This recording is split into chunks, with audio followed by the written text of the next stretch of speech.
Hello, my beautiful humans, and welcome to the Becoming Human 2.0 Unscripted podcast.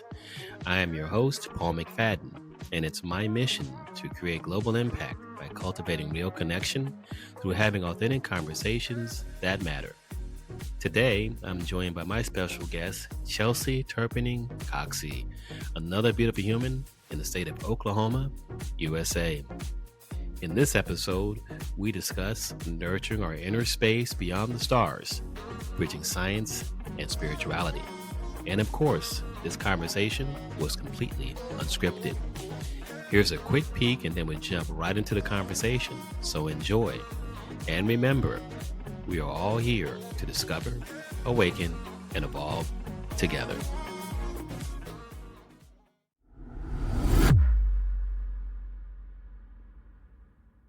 That'd be different. Yeah. Someone asked me one time, what is that experience like? And it was really difficult for me to articulate it.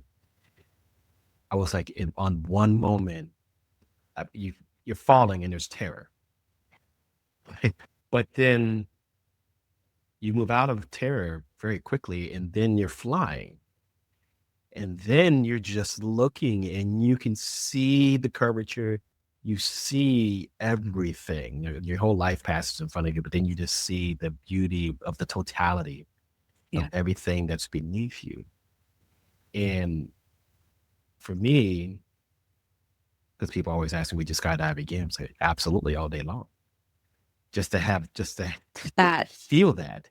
that spiritual moment almost.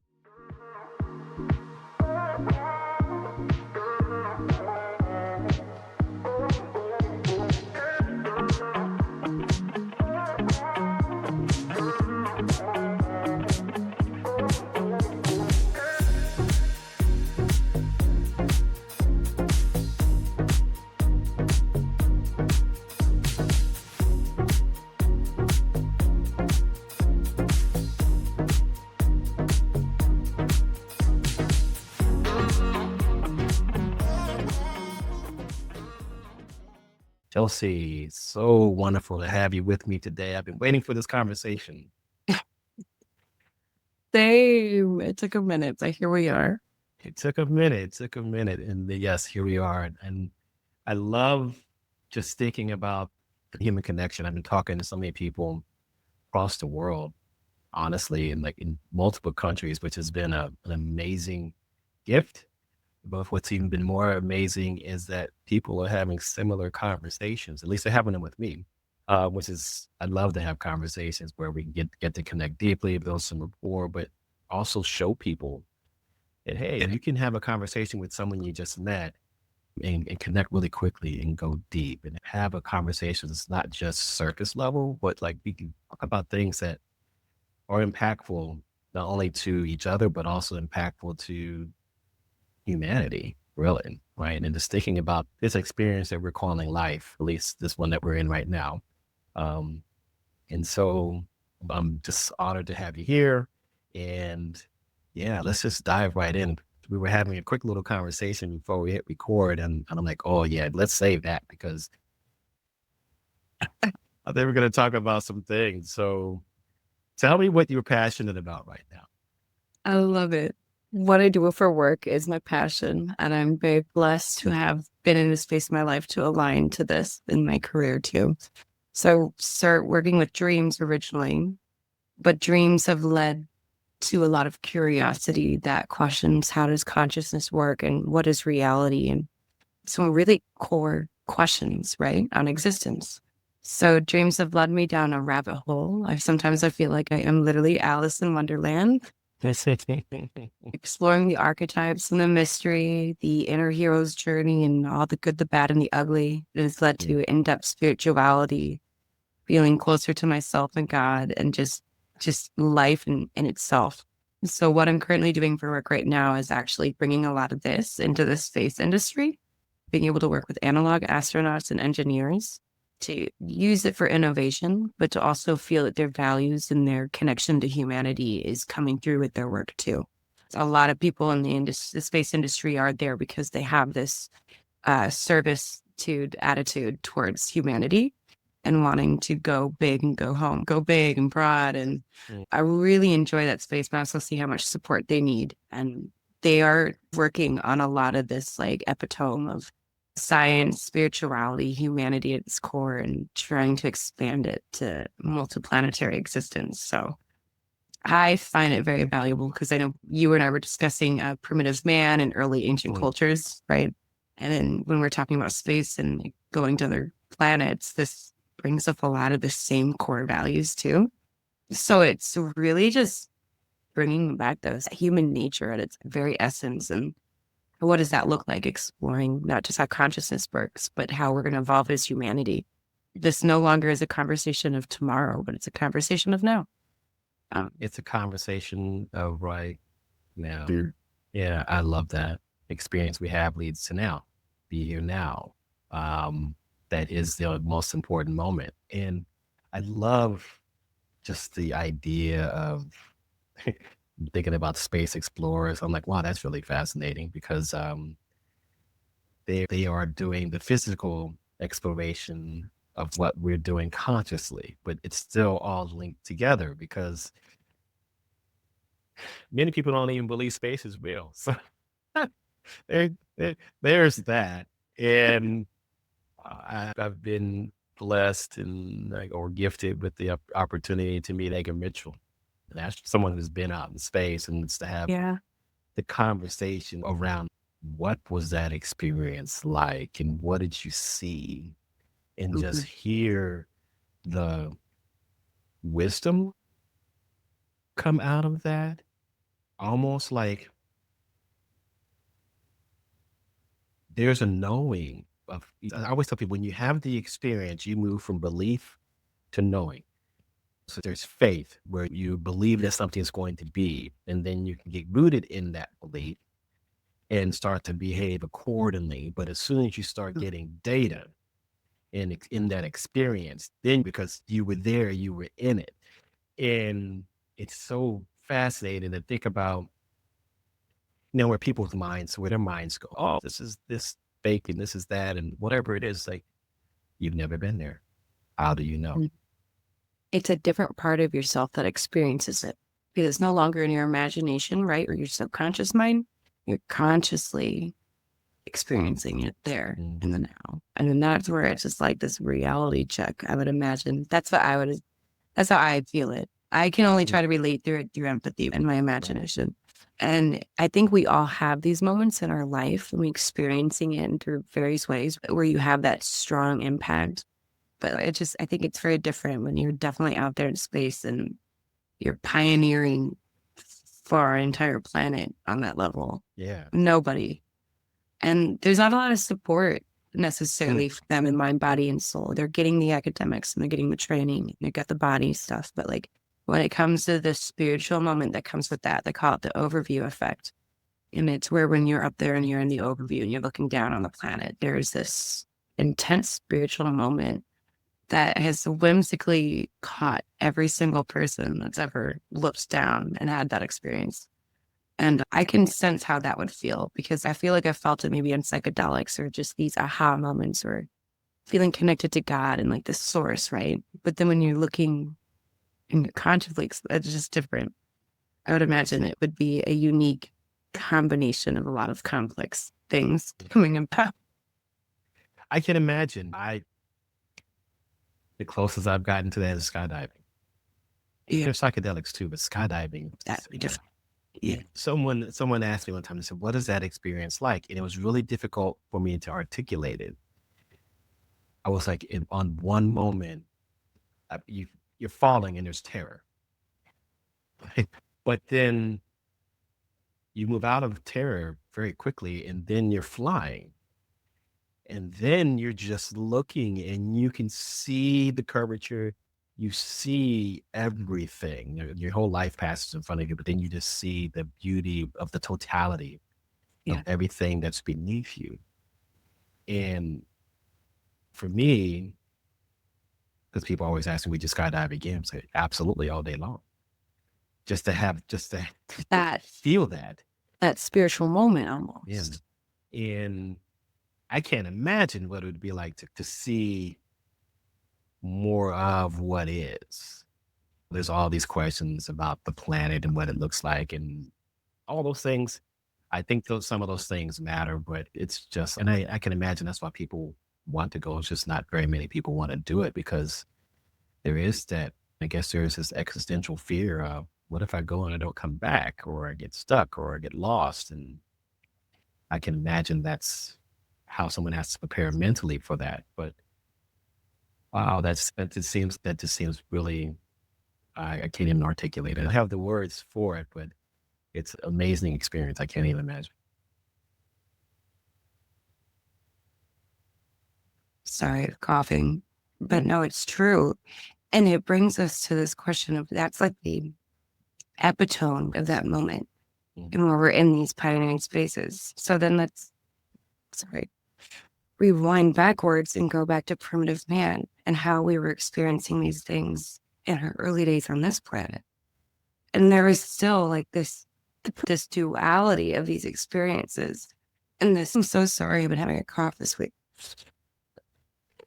It is this coreness of our humanity and this evolution of it, right? So when we're talking about this epitome moment of the overview, right? Mm. And that does feel like an epitome of like humanity in this long story of our mythology, right? So let's take it back. This is a mythological experience, all of humanity and all of our history. And we have been journeying for something bigger than us. And to be in that moment in space pioneering it, I feel like that in itself is so powerful. And not just for the individual, but like for our entire human race. Mm. So when we rewind all the way back to primitive man, right? And we still are confused how we even showed up here, right? We've got spiritual and religious scriptures and everything that tell us these very metaphorical stories, right? Mm. But still it's confusing. But however we showed up here, we do know that early civilizations felt very vulnerable, very lost. They wanted to feel connected to the nature around them, and they looked at the stars and something much bigger than them. So our main priorities at that time were survival and spirituality, if you think about it. And because this core essence to connect to something, it's the vulnerability led to the spirituality.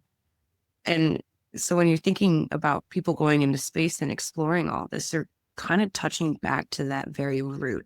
And it just, for me, I see this full circle of the experience of it. And it's very beautiful. But we also realize these are things that we're still working on today. Like our core human nature, it's never been outdated. It's never been not needed. If anything, throughout history, we could see that there's been a lot of lack of that. And we needed a lot more of this, of our human essence, right? To create more love and understanding and empathy and teamwork.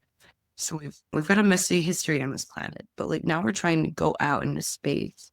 What are we trying to take with us? Are we going to really bring our politics with us out there? Are we trying to take our religions out there? No. Some people might be trying to do that, but I think at the core that everyone can agree that's participating in these projects, there is this core essence of their own humanity and their values towards that they want to be seen and heard and have it said as an extension of us out there. And when you're thinking about it, you're out there in space by yourself. You don't know what's going to happen. You have no resources. The atmosphere does not host you naturally. Like you can, it's very dangerous. It really demands a lot of us out of us technology wise and advancing, but it also demands for us to come back to our values as humans. And how are we going to connect to that? I think at the end of the day, it is a very spiritual thing. When we are vulnerable in the elements, we Yeah. find our spirituality in that essence. And it's always going to be there. And it's important. So like So for much. me, I see it from my perspective like that. And so Mhm. you can't go exploring in space without that. No, then that's a lot to unpack. And I think about bringing that down to earth. It's really interesting to look at where society is today. Well, we talk about it anciently, and I think there's some things anciently, and I agree where there is some confusion as to, or just not really understanding where we came from and how that happened, what that transition and transformation looked like. what the evolution looked like, and so what stories you want to believe, and what tablets that you want to, or scriptures, or whatever that looks like that we want to do whatever interpretation from. But there's some things that we don't align on. So it's almost like I can look at tablets and say, okay, these tablets exist. And someone will say, well, those tablets were made 20,000 years ago. And then there's always going to be someone who says, I don't believe you. You can't prove it. And how do you know? Because you say carbon dating, but I don't believe in science. And it's okay. We also we did go to space, and we certainly have a space station, and we have people who said they've been to the moon because we watched them go to the moon. But now then there's whole people get bent out of shape about a simulation of what that would be like. And they say that's what really happened. And so how could you possibly send someone into space without simulating it first? They always do. That's what the analog astronauts are. They're Right. the practicing on Earth before they go. So you do that, and then everybody says nobody went to the moon because someone got a video of a simulation. And Yeah. it's like, okay, then where are the trillions of dollars going if it's all fake and all just to trick the people on the planet? It just seems very interesting to me that that's where people go. It reminds me of Plato and the allegories cave at the end of the day. Yeah. And we're all trying to figure out what the shadows and what's something different, or a flatland, working with different dimensions, something outside of your perspective of reality. How do you, normally that's not accepted by the mass collective. Of course not. Just like there's a lot of places we can go with that aren't accepted by the masses. I feel you're working with a population of people where a lot of these things come into question. And when you look at the population as a whole, I would say that there's an imbalance in our societies when you start thinking about emotional, mental, physical, spiritual balance. And I always allude to the challenges that we see and the chaos that we see, or the disconnection that we see, is really just due to imbalance in those four areas, let alone disconnection, something else. And I love the exploration in the space because it's like it depicts the journey, but then it's the same journey we need to have here on Earth, within ourselves, which is where I like to go, because I'm always reminded that the world on the outside is a direct reflection of the world on the inside. And what we see and what we experience, we're experiencing internally. And so it's a parallel, right? When you think about space and that explorations, they go into the void. The void is in you in many respects. And we're looking for answers. Some of us are looking for answers. Some may be afraid to look for the answers, but there is an innate calling to search for meaning, search for why we exist, search for our connection to it all. And when you think about the experience here, we're all participating in the reality. I love the analogy you said. Sometimes I feel like Alice in Wonderland, right? And she went down the rabbit hole, which then, of course, in my mind went right to the Matrix. You went right to the Matrix. And so I'm just thinking, wow, so there's so many, obviously that was a great movie, but I think there was an underlying story that some people may have missed, or I've watched it 10 times. I think I pick up something new every time I watch it. I have a different perspective, or I'm wearing a different lens, or even my own personal development has shifted. And therefore I'm able to see more about what was transpiring. So I'm just curious, what's your thoughts on all that? I'm definitely have been playing around with a lot of that stuff. And when it comes to like different perspectives, like I know dreams do demand that from us, and they're always questioning reality. And that's what really got me down this rabbit hole, was I was starting experiencing it. I think the imbalance truly comes down to, if there's two main energies that everything exists under, masculine and feminine. And when we're looking at the human mind, it's your subconscious and conscious mind. It's this like disconnectedness and not understanding. I remember when I first started out on my journey of like awakening, I saw it as just that the subconscious and conscious mind cannot connect. So there is this disconnection in the mind, in our storyline, which represents in society and so on. So it's just the fact that these two energies are what we call duality, but they're not opposing. They're supposed to be dancing or co-creating, right?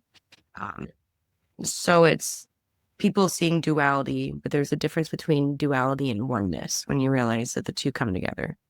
So it's like a spiritual thing and a disconnectedness within yourself. But I also think it's how our brain works. And I look at it a very logical way. Because I remember you were saying you've been in engineering and technology. You have a very analytical mind naturally. I am too. So like for me, I'm right brain and left brain. So I've got a good balance of both. But I realized that my logical side had to support and understand my spiritual side. And that there was a disconnection in information and connection between the two. So I had to work on that within myself. That came down to my own belief system and how I perceived reality. So this whole time, all of my mental illnesses and all of my imbalances came down to the way I perceived myself and how I existed on this planet. And until I resolved that within myself, there was always going to be an imbalance. And I think that it was at the core of it. Now, this looked like so many different things and so many filters throughout my life, right? You could put the imbalances, can spider web everywhere and look differently. But at the end of the day, it was this disconnectedness. And it reminds me, so I grew up like in a Baptist church. So we like grew up with Bible stories all the time, right? And I remember learning about the Tower of Babel. And I took it literally as a kid, a lot of these stories. But then as I became an adult, I started really understanding symbolism and metaphors differently, connecting to it for your own understanding of evolution. Like what you were saying, when you reread or rewatch Matrix, you connect and relate to it differently based off of your own evolution to it. So there's always something new. That was the same for me when looking back on the Bible stories. So when I looked at the Tower of Babel, for me, it was like, what is this separation specifically? And I felt like maybe it was a separation of the mind in the sense that your conscious and your subconscious minds do speak different languages. Your subconscious mind speaks symbolism. Your soul is extremely spiritualistic. That usually is very symbolic too when you look at spiritual languages, right? These are different way of constructive conversation than we would from our analytical, logical points of our brain. So when we have this disconnection within ourselves, what does that look like on our lives and in society as a culture? So I think the two main disconnections at the core of it is this disconnection between the yin and yang, your feminine and your masculine, the two main energies that partake in every aspect of this universe. Everything seems to fall under one of those two, right? So I always see it as how the brain is working, but then how are we mirroring that through all this other storyline and dialogue and the complexity of it? So I think until that, in society, look at Eastern and Western parts of this world. We're set up Northeast, Southwest, but we're not talking about Northern cultures or Western cultures. We're usually talking about South and East or East and West. East and West. The idea of spirituality and science. It comes down to the left brain and the right brain. That's how I truly view it. None is greater than the other. They always say you got two wolves inside you, feed one. I say, screw that, feed them both. Feed them both. They support each other. No, that's the thing. They support each other. So, fascinating when you talk about it from an East and West. Like I think about Eastern medicine, Western medicine, and like Eastern medicine is more healing, more nurturing, more connected with the energies within, finding balance in the energetic body and the physical. It's the whole conversation around chakra, just being in touch and connected to nature. And then you look at the West, and it's very scientific and rigid, and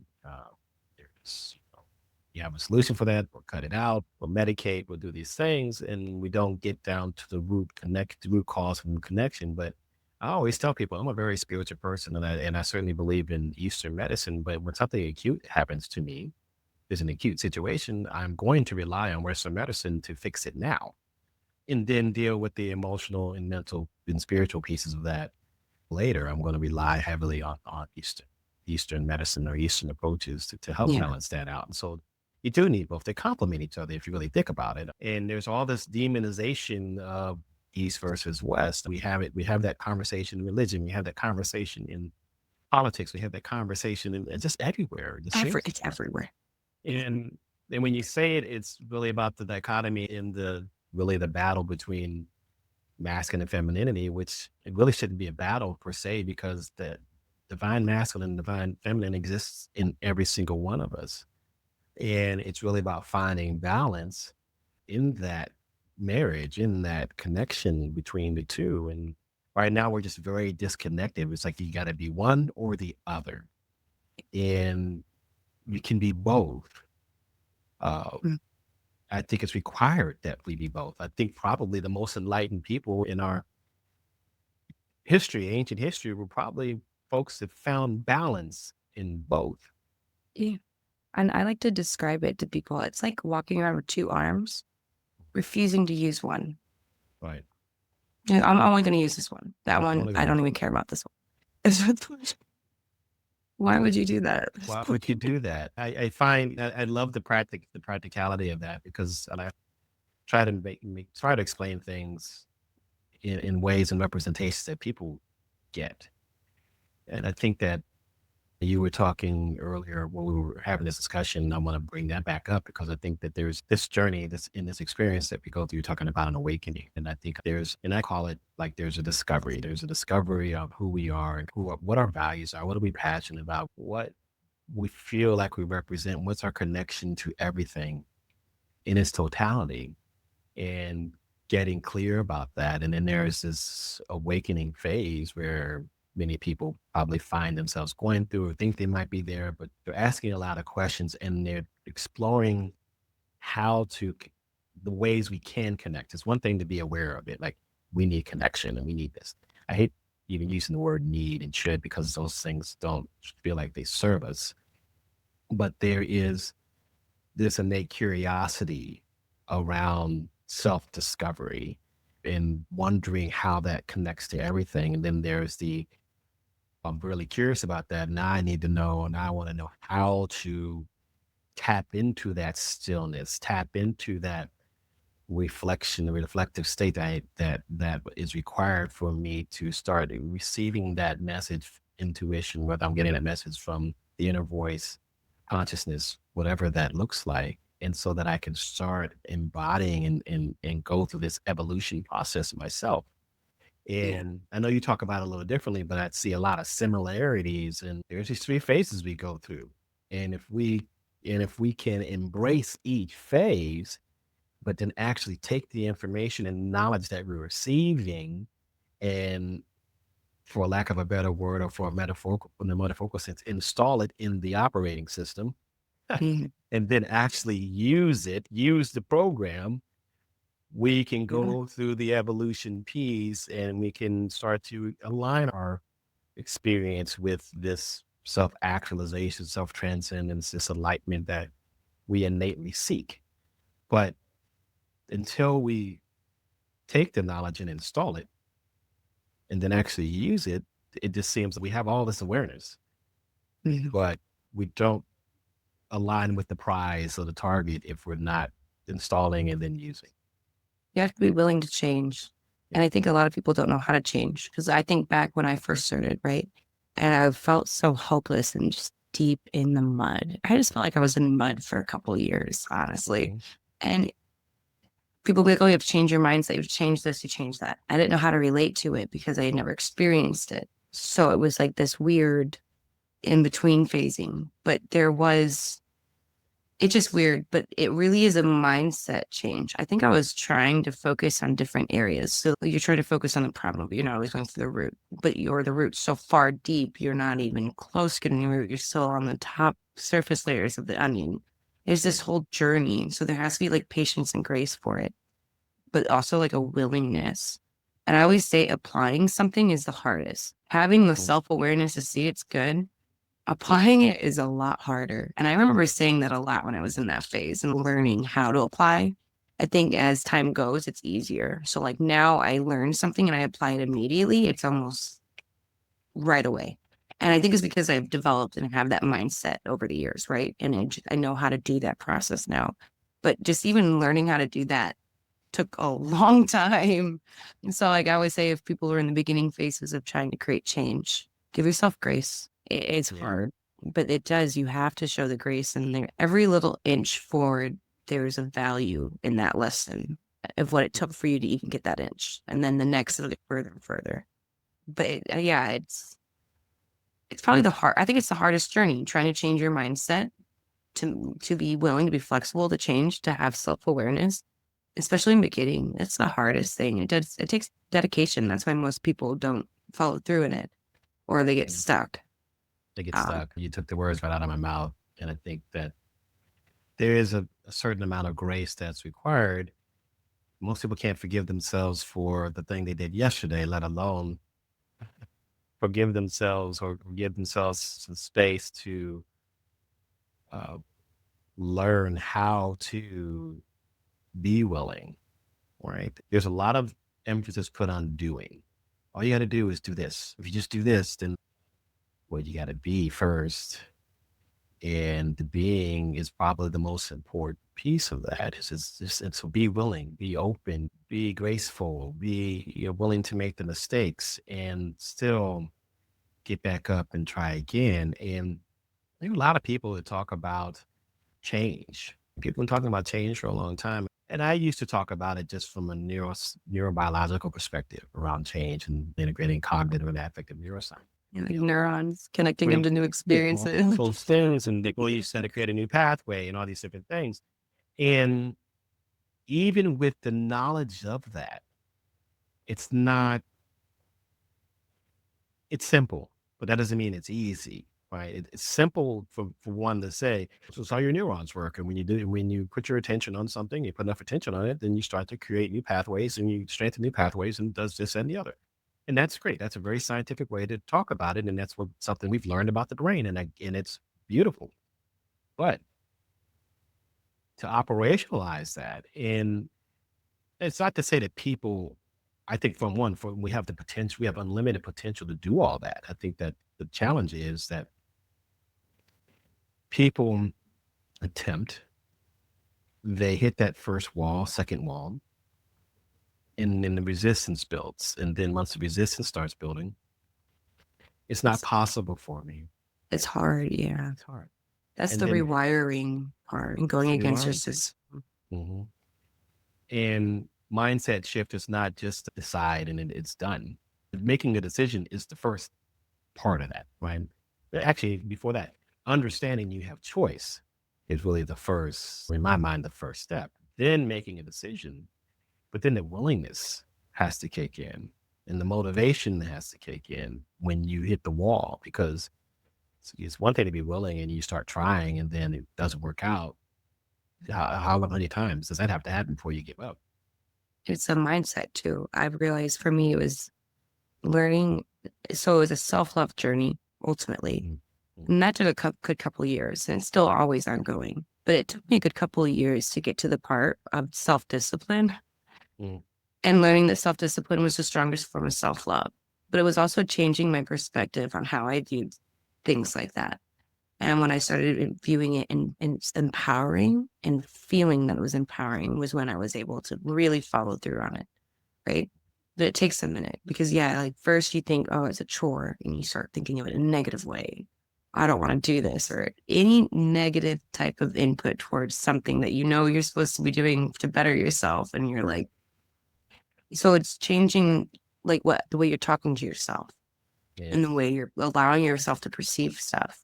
And that was for me, I did that years down the road. It didn't happen right away, but later when I started really getting into mindset and being very proactive on controlling my thoughts and how and not just my thoughts, but my perception, that was a big one because you realize how much you switch different perspectives throughout the day based on your emotions or how you're feeling or mood you're in.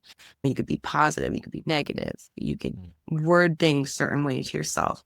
So that's a whole nother level of the self-practice of it, but it really holds you accountable on a self-discipline way. And so for me, I've experienced several layers of this journey already, and it feels extremely empowering. And now I call it mind mastery, really, because it is a mind mastery when you understand how your mind works and your brain works and the way you're going to interact and nurture it and take care of yourself. And that's what we do. I mean, I use it in my own daily practice, but I do encourage my clients to do the same. Self-discipline, we can sit there and drag our feet over it, but it's so empowering when you allow that for yourself because you're giving yourself permission to really exceed your potential that you really want, that you see within yourself, and you're holding it, you're not blocking it. Yeah. I did this talk one of my talks, I start off the talk with who are the dream killers. And it's really a talk to individuals that who've been through experiences. And sometimes when we're growing up, from the first 7 years, we're on record and we have all these hopes and dreams about what life can be because we're getting the downloads to everybody around us, at least people that are close to us. And at some point, we start to formulate an opinion about what we want our experience to be. And somewhere after 7, 5, 7, 9, maybe someone or something or an experience or a trauma or a loss starts to alter the path. And what's interesting is that most people will tell you that something happened at age 5 or 7 or 9 or 10 or 12 or 16 or 18. And these are pivotal points when we develop as humans and things shift for us, which is interesting how that corresponds. But at some point, I tell people that this is hard for me. Even I know this, and it's still hard for me sometimes to even wrap my head around it. Those experiences that we had, if we experienced a trauma, or if we experienced a loss, or some accident or activity happened to us that was outside of our control, if someone else was responsible for doing those things, that individual, those individuals are responsible for what they did to you. But now that you have awareness, you have to now not let that situation, that trauma, that experience define you. Yeah. And I get it. And it depends on when you come to that realization, that awareness, because you come to that awareness, you have a choice at that point. You can choose to continue to tell that story, or look at me and look at me and look at this is what happened to me. This is what happened to me. And this is why I can't do X, Y, and Z. And many people will take the approach, well, those are excuses, but not knowing how. I don't know what I did, but not knowing how to navigate that. But we're coming to the realization and pushing back on the fact that once you become aware, you're responsible for your healing, right? And just because you experience pain doesn't mean you need to suffer. Taking your power back too, Right. in that way. When I had been through a really bad divorce, I don't want to go into detail. It was enough to victimize myself over it. And I'm glad that I had people in my life who would catch me in the storyline. And they were there. They knew my goal of what I wanted to do with my mindset and transform. And they really helped hold me accountable on when I was victimizing myself, but like in a loving way, and how to redirect that story. Because the stories you tell yourself are the most valuable thing, right? And if you're telling yourself stories that are disempowering you, so at the end of the day, it was, how am I learning? What am I doing that's disempowering me? And what am I doing that's empowering me? And I realized when you're in a victim mode, that is you giving your power away. And this didn't happen overnight for me. This took a good portion of the year, right? And also learning one piece at a time what it was to get the power back. But victimizing mode was a big one. And I realized how easy it is and how natural it is, because it is an emotion. And that emotion creates a perspective, and it's so easy to exist there. But that's the power of perspective, though, too. And I always say perspective is a superpower. It really changes everything, and it is behind the scenes on the core part of changing your mindset. You change your perspective, you change your mindset. And I feel like I have been through so many different perspectives in and out throughout my life or at least in the last few years of this journey. And it really is amazing. Now I just eat things from my third eye view, is what I call it now. Having that bird's eye view, really coming out and zooming in and zooming out and seeing all the different angles and the ins and outs of all the perspectives and being able to relate to that. But then learning to change your mindset towards it and your inner dialogue to represent that too. And Yeah. it's a journey, but it's so worth it. It really is worth it. And it might seem hard and stuck at times, but I'm telling you, there's value in the mud.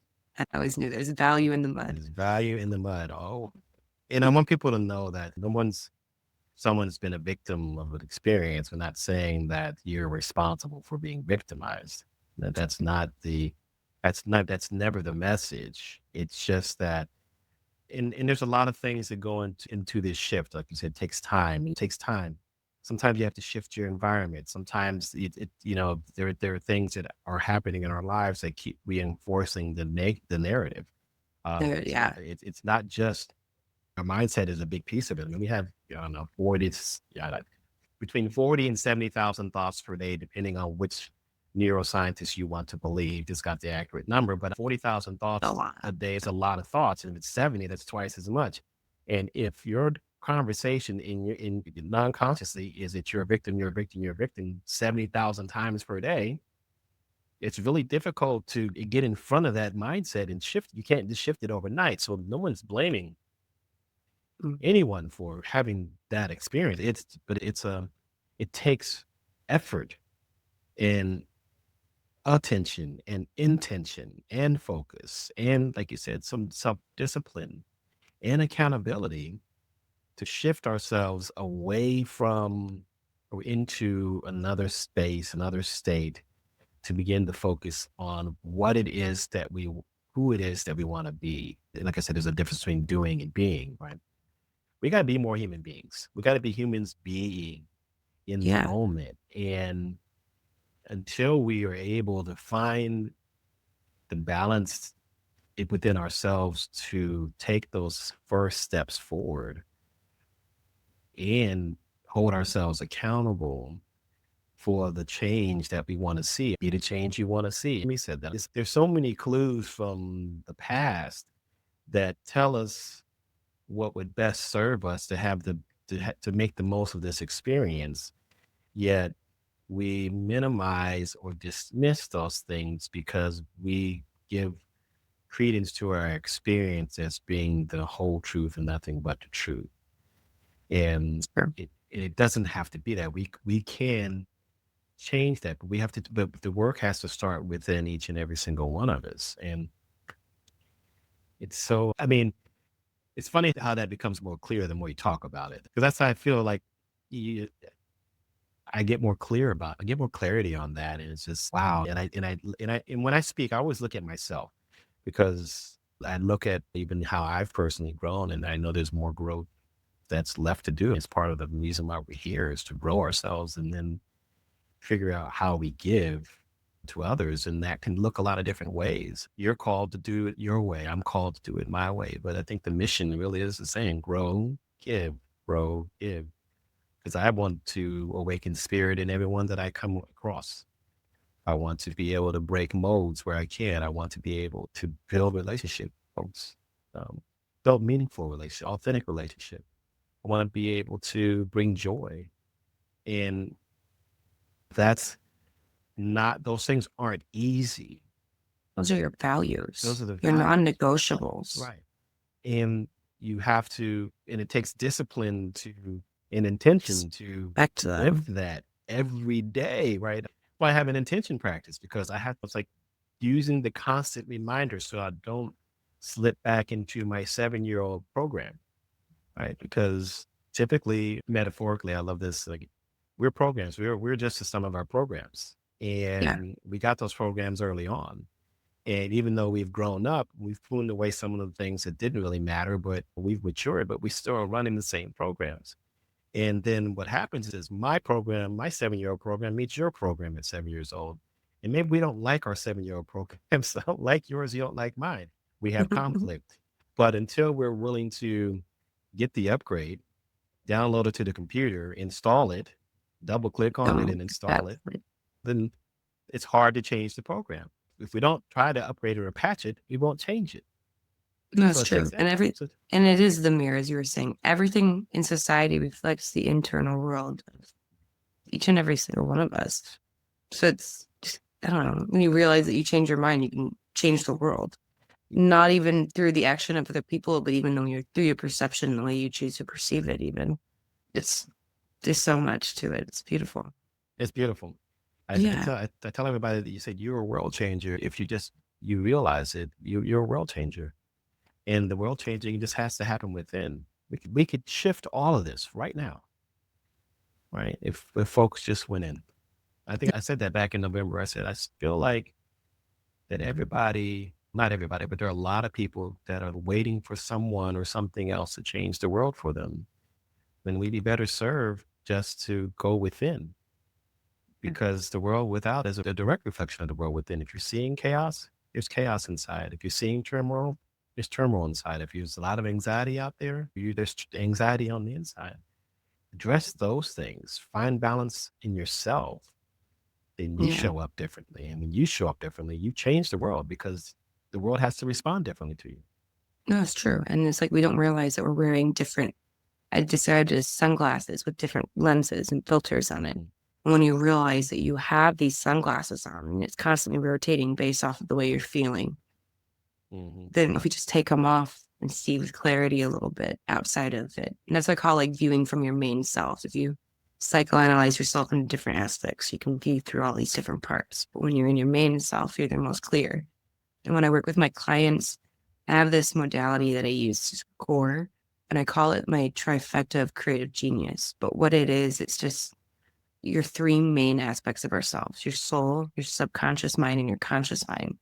Mm-hmm. Each one's a powerhouse and they each play their role perfectly. And when you're acknowledging and interacting with these three aspects of yourself on a daily basis, you're keeping your system in line like a car, right? Before you take a long trip, you're going to make sure you have gas and oil and your wheel Mm-hmm. tires are aligned when you want to make sure you're good. Same with your brain too, in that sense. And I think a lot of time it is a mental wellness issue, right? Is the imbalance. So when you have anxiety, and you're having fear, and you're having all these emotions, even if you have extreme happiness and extreme love, or if you're in love, right? These could be emotions could be blinding. You're not in your main self. Your main self is you without all the clogged emotions coming in and putting the filter over your eyes. But it's also being able to interact with these parts of yourself. Like your soul is the visionary. It knows what you want to do at the core, and it shows you this vision of your potential. Your subconscious mind is inspired by this. It comes up with a million different ideas of how to do that. And then your conscious mind wants to make it tangible and logical and real. So I do view the human mind as a computer or an engine, right? And I was like, it's a fine-tuned machine. It's supposed to be. So I do feel a lot of times we don't even understand how we operate at the core. And that causes a lot of issues too. And that We know this balancing much act. about the human, let alone the brain. But then we start talking about the mind and where the mind is. I certainly would say the mind is outside of the physical vessel. I mean, it's The that. conscious part. Yeah. Right. People always go, Gives where us, is consciousness? They still don't know. What is yeah. consciousness? What is that? Sometimes I think maybe the soul is consciousness, but at the same time, that's not quite always accurate when you're looking at Mm-hmm. people who are brain dead, maybe, or their body and the near death experiences. Sometimes it's just Or interesting. death, or the death. We know that the energy leaves. The Mhm. energy can't be destroyed, right? So it just changes form. So energy went somewhere, and they physically measure that. The energy left the body. That left leaves the body. You're like, what is That. that? Okay, so, um, but it's an interesting thing. So Brings the whole yeah, we could yes. talk about this. How do you define purpose? Purpose. I find purpose is being in okay, I'm going to describe it from my experience. I believe Sure. purpose is being in a creative mindset. Creative mindset is co-creating with God and being in your true authenticity. And it involves this balance of your soul, your mind, and your body and fulfillment in all three areas. So I think when you have fulfillment in all three areas, you feel fulfillment or So, purpose. sure, right. Yeah. I love So it's the best way for me to describe it. That's amazing. And it sounds like you're working in your purpose, which I think that's the when you're working your purpose, that's love in physical form, right? It's truly a love in physical form, and that's beautiful. It's a perspective too. Yeah. It's a perspective. It is. I've told people, I was like, where I'm at right now in my journey, we've all know about the self-love journey. And I feel like I've been out in that while, but now it's understanding, let's use Jesus as an example or other ascended masters and how they're always talking about perspective of love. And I was like, love is not an action. And I think people think love's an action. So love is not an action. It is a true perspective, this empathy of understanding and this grace. But so I'm definitely in this space lately where I've been challenging myself to have a true perspective of love. Mm-hmm. and catching myself just even in the daytime. So say something annoys you or some asshole on the street or something, like how do you hold perspective of love and reminding yourself, and what is that actually at its own philosophy? It's interesting. Yeah. It's funny because a couple people have asked me, because I always greet people as beautiful human. I started doing that maybe a year ago. So it's been more recent. And it is the reminder for me that there's love to frequency. And I look at love as there's a frequency of love and there's the act of loving. And I think that those two are very different. Yeah. And so the frequency of love being the highest frequency there that's available to us, which allows us to be empathetic and have compassion for others. And then there is the act of loving, which is how I express that to the people or the individuals that are close to me, whether that's just an interpersonal connection or that's a romantic expression. So it's more about the way I express love to someone is the action piece, but and that can look different. You love your kids differently than you love your romantic partner. And you love them differently than you love your family members, people you consider family.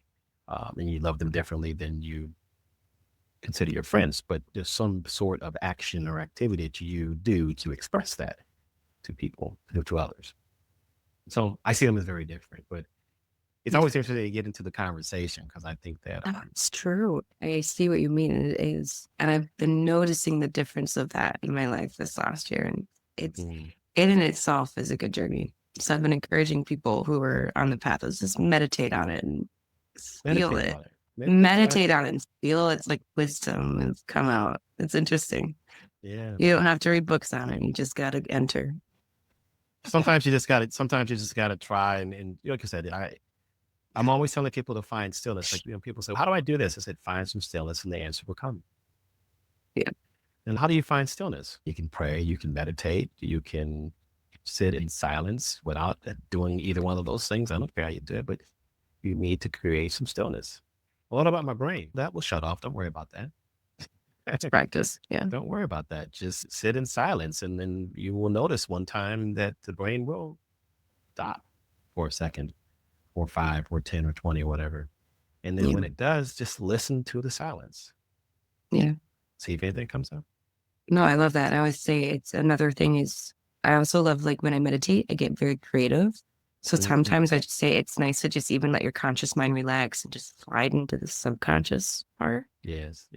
And that's sometimes you'll get a lot of interesting insight. Sometimes like if you're emotionally imbalanced, you might get a lot of garbage, but it's an interesting way to sort through and see what comes out, even when just check yourself.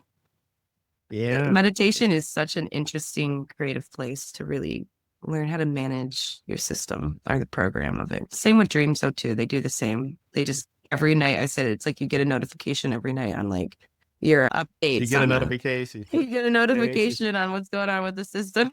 Yeah, no, I think that's true. I love how the brain can't really differentiate between a dream and what's real reality when you're in the moment. That's what I'm saying the most important moment is now, but doesn't realize it. But I like that analogy. It's just a notification that, hey, you need to process this. And I'm going to put the reminder here right now. Bling.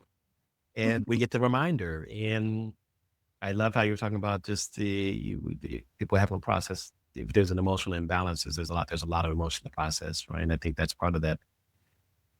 I'm going to say healing process, right? And I know a lot of people have different thoughts about healing, and some people think you got to be completely healed before you can evolve. And I'm like, no, that's part of the evolution process. Healing is part of the process. You don't have to be perfect. Nobody said anything perfect. You just got to be willing to try and willing to give yourself grace. And because ultimately we blame ourselves for all the things that happen to us, regardless if someone else was involved or not. We seem to blame ourselves for all of that. And we need to be able to find the space to forgive ourselves. It's very true. And we could talk forever. I'm loving this conversation. You're gonna have to come back. Yes, I'll come back. I'll say this is good. Thank you for having me. I want to go in a lot of different areas, and so I got curious about a couple of things, but I know we'll start another conversation, be another hour, and then I was like, I gotta use the bathroom. But we'll come back. Yeah. We'll come back to it. Certainly, definitely want to have you back. So we'll make that happen. Before we go, I know you said you had a book. And so I want to tell me a little bit about the book and how people can find it. We'll, of course, put all that in the episode notes, but tell me a little about the book. So it's a book series. I just have the first one published right now. Second one, I've been formatting for a year and a half. I'm supposed to be getting it out. But this series is called Living Life Metaphorically. The first book is Living Life Metaphorically, A Journey to Waking Up. It's my own. It started out as actually my own personal reflection. So I didn't start it as a book. But then after like halfway through the first one, I realized it was a book. So it's a very poetical expressions of this inner dialogue between my soul, my conscious and subconscious mind, exploring reality. At the time, the first book, I was going through an awakening and depression. So it was like finding clarity in that and reconnecting with my soul. Each book is a evolution into more layers of consciousness and through the chakra systems and like those lessons. So it's basically an evolution of consciousness and spirituality through myself. Very interesting. It's got a lot of Eastern and Western, a lot of mythology, a lot of ancient history, wondering, and things I was studying. So a lot of people have read it. They find it very relatable on the deeper questions. So it's been very inspirational for those to read. It's got some dreams in there. I don't interpret them. I just leave it for the reader to relate it through their own symbolic language. So it's very interesting in the coreness of a seeking soul, basically, and what that actually looks like, the journey. So it's very raw and real. It's okay. That's awesome. Where can we find that? And Amazon. I can share the link with you here. Yeah. Okay. Yeah, do that for me. And I want a signed copy. Yes, I'd love to. I have a few anthologies, but I'm writing my own, my first part. Actually, there's 4 books, so it doesn't start starting off as a series, but the second book is more of a series. The first book is more about kind of understanding human alchemy, right? And understanding the evolution process. But I'm calling it human alchemy, the science and art of transformation. But then there's this whole thing around becoming human 2.0, which really break down into a series as well. So parallel minds, parallel paths there. That's interesting. Yes, I love it. I would love to support you on your book journey as well. Absolutely. I love sharing stuff like this. I think it's important for history. We've been recording human encounters, right, for all of history and mythology and all our stories. So I feel like we're just carrying it on in the modern world. And we got a lot of fiction out there. I'd like to see more of the human core. Absolutely. Any thoughts, anything that you want people to take away? It's one thing you want people to take away from our conversation today. Just to know that you can, if there's a will and a desire deep within you, just embody it and embrace it. I know it might be scary, but this is embodying your human 2.0. I think it's a great theme for that. So be willing to go through the awkward, mucky moments of the journey. I think that's the scariest part. But honestly, what's on the other side is so much better. You won't even bat an eye at all the awkward parts of your journey. I love it. All right, my beautiful human. Thank you so much. It's been such an honor. Pleasure to have you on today. I look forward to continuing the conversation, and just thank you for raising your hand and stepping onto the stage. Yes, thank you for having me. Absolutely. Look forward to talking to you soon.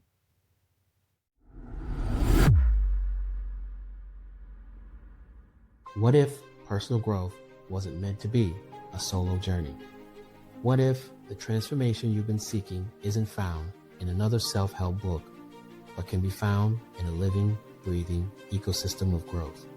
Welcome to the Becoming Human 2.0 Incubator, where conscious evolution meets authentic connection.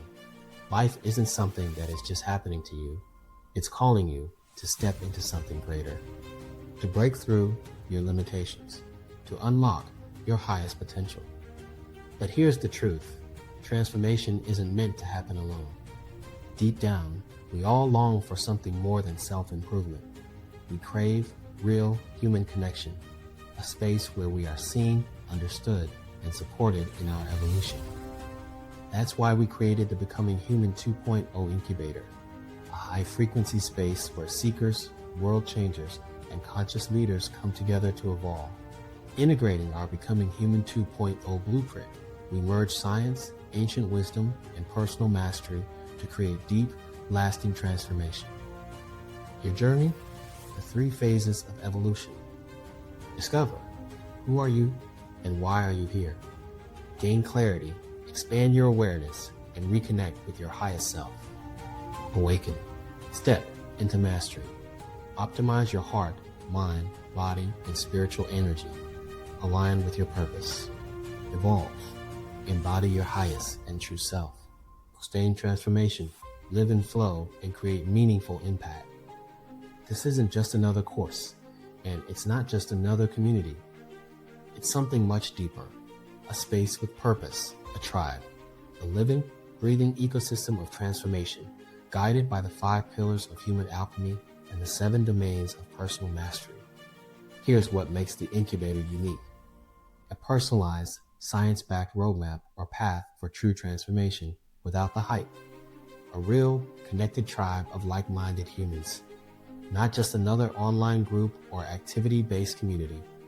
Live coaching, expert mentorship, and energy-based practices. A fusion of modern science, ancient wisdom, and conscious alignment. And that is only the beginning. Now, you might be wondering if this is for you. So, if you're feeling stuck, disconnected, or craving a real path to mastery, if you know that you're meant for something greater, if you're feeling the call to help guide others in their personal journey, or if you're simply ready to evolve beyond limitations, then the Incubator is definitely for you. Special invitation founding members offer. The first 20 individuals to join will gain access at a special grandfather founding members rate. This is a one-time opportunity before these spaces are filled. Are you ready to step into your highest potential? Join the Becoming Human 2.0 Incubator today. Comment Evolve or click the link below to get started. The next version of you is waiting.